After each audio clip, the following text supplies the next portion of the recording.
hatchery complex really was here meant they were probably going to get paid. Csorwe took them in, landing the cutter with a bump.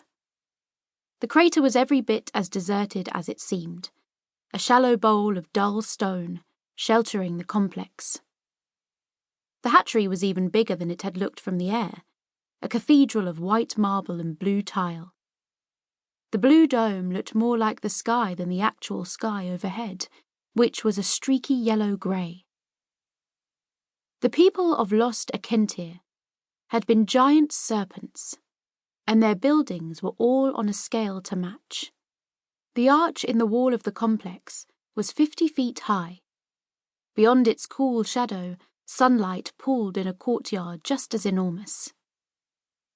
Even the survey office didn't know this place existed, said Shuthmili. We might be the first people to walk here since the fall of Akentir. That never gets old for you, does it? Said Csorwe with affection as she shouldered her backpack. I can't believe nobody's looted this place, said Tal, running his fingertips over the tiled wall.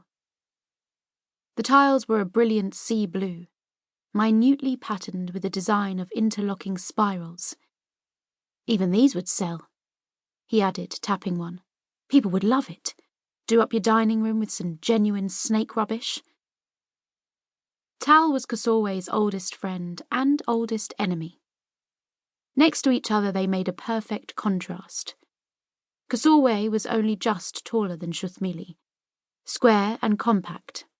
Tal was a tall, stringy Tlantothe, with twitchy petal-shaped ears. We aren't looters, we're surveyors, said Shuthmili. She had shed a lot of scruples, but some of them really stuck. We sell maps. To looters, said Tal. It's not our fault looting is all we know. It's not. They're scholars. Oh, put a lid on it. Tell us Ceres, she said, seeing that Tal was grinning at her. It's not my fault you have a lack of transferable skills. She consoled herself that the ruined Ekentiri colony worlds were famously sparse pickings for looters anyway. Acres of dust and damage, with usually nothing to show for it but a few clay cylinders and a scattering of serpent bones. People don't like stealing from Ekentiri worlds anyway, said Csorwe, flicking Tal in the shoulder as she passed him. You heard them back on Cricket Station. We're caught in a horrible snake curse just visiting here. Don't let the Professor hear you, said Tal.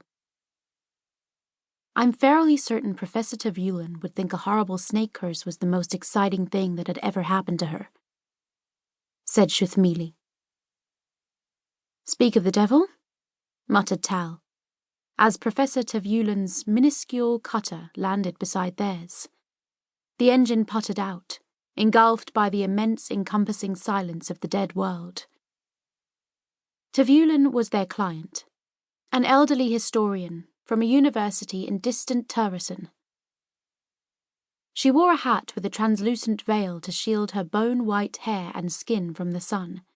As she approached them, she walked with the slow swimming gait of one enchanted, and the veil billowed behind her like the mantle of a jellyfish.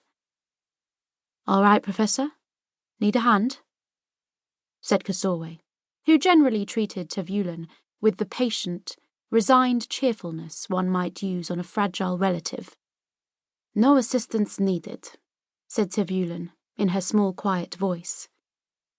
It was odd for a client to want to join them. Their job was to chart the place and squash any obvious threats, to make way for the researchers who would follow. But Tvulin's devotion to her subject came before all else. The most wonderful, intact hatchery. Never have I imagined it.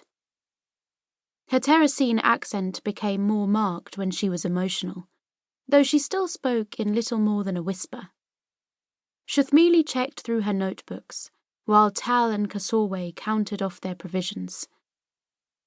They always carried more than they needed, since there was nothing growing and no running water in the dead world.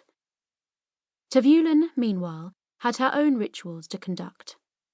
Before they entered the hatchery proper, she knelt on the stones.